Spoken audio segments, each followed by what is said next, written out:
My dear audience, আসসালামু আলাইকুম। Usman Sahal medical services YouTube চ্যানেলের পক্ষ থেকে আপনাদেরকে জানাই স্বাগতম। আশা করি আল্লাহর রহমতে আপনারা সবাই ভালো আছেন। বন্ধুগণ, আজকের ভিডিওতে আমি আপনাদের সাথে ছোট বাচ্চাদের বা বাবুদের ঠান্ডা বা সর্দি, কাশি, অ্যালার্জি ইত্যাদি সমস্যার সমাধানে অত্যন্ত কার্যকর একটি সিরাপের নাম এবং এর দাম, গ্রুপ বা জেনেরিক নাম, প্রস্তুতকারক কোম্পানির নাম, খাওয়ার নিয়ম এবং এর সাইড এফেক্টস বা পার্শ্ব প্রতিক্রিয়া সম্পর্কে আলোচনা করব। তবে ভিডিওটি শুরু করার আগে আপনাদের প্রতি অনুরোধ, আপনি যদি আমার চ্যানেলে নতুন হয়ে থাকেন তাহলে অবশ্যই চ্যানেলটি সাবস্ক্রাইব করে লাইক, কমেন্টস এবং শেয়ার করবেন।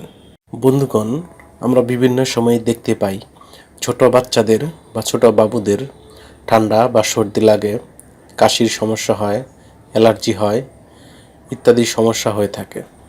এই সব সমস্যার সমাধানে আমরা বিশেষজ্ঞ ডাক্তারের শরণাপন্ন হই এবং বিশেষজ্ঞ ডাক্তারগণ এই সব সমস্যার সমাধানে যে সিরাপটির কথা বলে থাকেন বা তাদের প্রেসক্রিপশনে লিখে থাকেন তার নাম হলো পেডিফেন সিরাপ।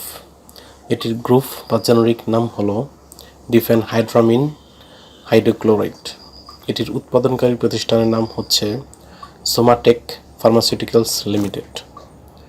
পেডিফেন সিরাপ, যেটি 100 ml বোতল, সেটির দাম 38 টাকা। এই সিরাপটি খাওয়ার নিয়ম হচ্ছে 3 মাস থেকে 6 মাস বয়সী বাবুদের ক্ষেত্রে বা বাচ্চাদের ক্ষেত্রে দিনে 2 বার হাফ চা চামচ করে সেবন করতে পারবে, কিংবা ইহা সেবনের পূর্বে অবশ্যই রেজিস্টার্ড চিকিৎসকের পরামর্শ নিতে হবে।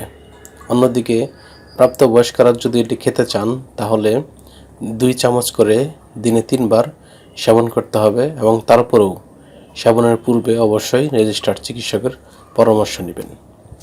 এই সিরাপটি সেবনের পর সামান্য কিছু সাইড এফেক্টস বা পার্শ্ব প্রতিক্রিয়া দেখা দিতে পারে, যেমন নাক ও গলা শুকিয়ে যাওয়া, মাথা ঘোরা, বমি বমি ভাব বা বমি হওয়া, ক্ষুধা-মন্দা ইত্যাদি সাইড এফেক্টস বা পার্শ্ব প্রতিক্রিয়া দেখা দিতে পারে।